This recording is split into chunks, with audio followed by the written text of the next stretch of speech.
All right, now we go to full enlightenment. Wow. We move into the enlightenment. Not what I That's so shipped pretty. into enlightenment over. I love it. It's actually pretty. Okay? And then you can see that the driving convention is what? Chiaroscuro. Thank you, Nina. So I'm stealing from Baroque the dramatic contrast between light and dark is the Enlightenment. They're taking the chiaroscuro out of Baroque, which was all about the Counter-Reformation, and now it is, yes, you are right, it's about enlightening yourself. The real light is not God. God is a superstition. What's the real light? Knowledge. Science. Science is knowledge. Science. There's a mechanical contraption there, right? That is proving God is wrong. Good afternoon. Ow. Good morning. Please pardon this Good interruption. afternoon, good morning. If I call your name, I need you to come immediately to the How is it proving God's wrong? Because What did God say? It's in the Bible, I think. That the earth is the center of the universe. This machine proves otherwise. Through science. Connor Oh, come on, lady.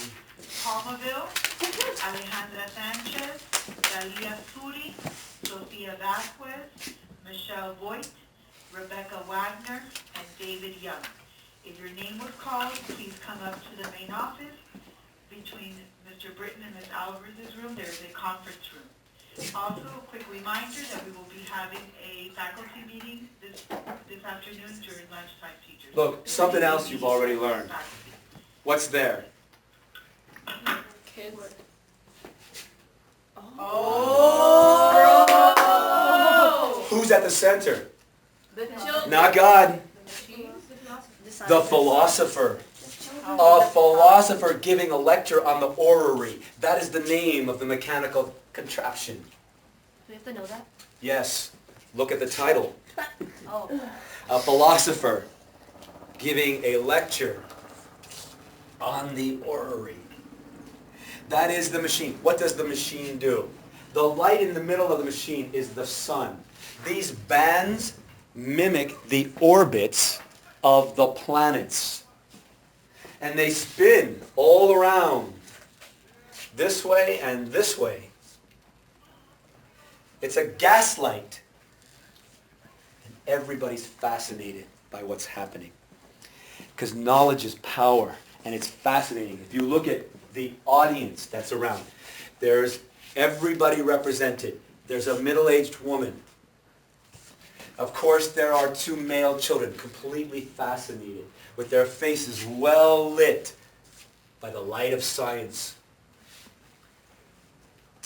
There's a young man here contemplating what's happening, thinking about it.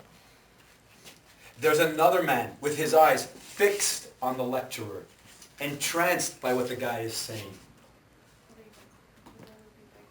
Yes, exactly. Just like they used to be by who? God. By God and Jesus and Mary and all those other people. But that's all a fiction.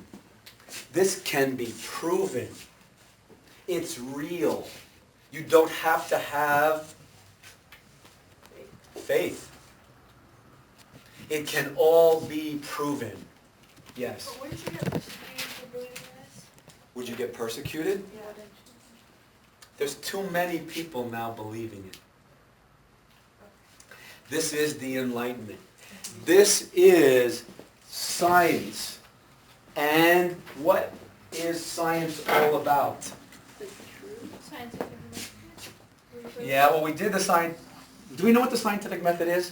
What is Oh, it? it's about You ask a question, you make an experiment. Not a question. What's it called? The H word. The hypotheses. Then you Prove it, make an experiment. make an experiment. What do you do during the experiment? What they're doing. Observing. And then make conclusions. That's the proof.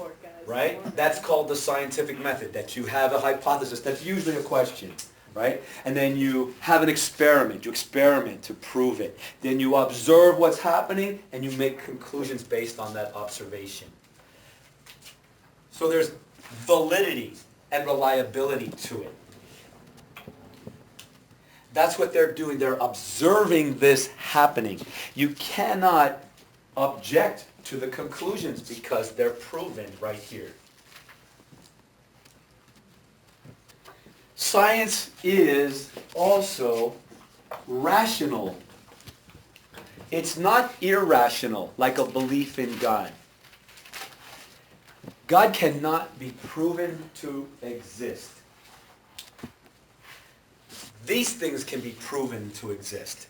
That the sun, is the center of the universe at that time, right?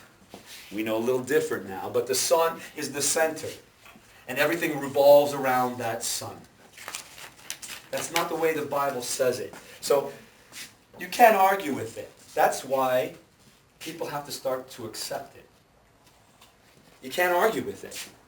It's hard now when this guy is saying, okay, I've proven that the sun is the center of the universe. Prove to me there's a God. I'll stand here and you prove that to me. And what do people say? You just have to Have faith. have faith. You have to believe. Right? Yeah. So that's kind of sort of the difference. Now, here he is in his exalted state, right? So the formal elements, here he is. He's right in the middle. And of course he's dressed in red. Why is he in red? How about a wealth of knowledge? How about the power behind knowledge? The darkness is in the background. Do you get it? The light is in the front of the painting, and the darkness is in the background now. It's in the past. The light of science. They're lit up. Their faces are lit up. They're fascinating. The woman here, most people don't notice the woman here because of the heavy shadow. Did everybody see her?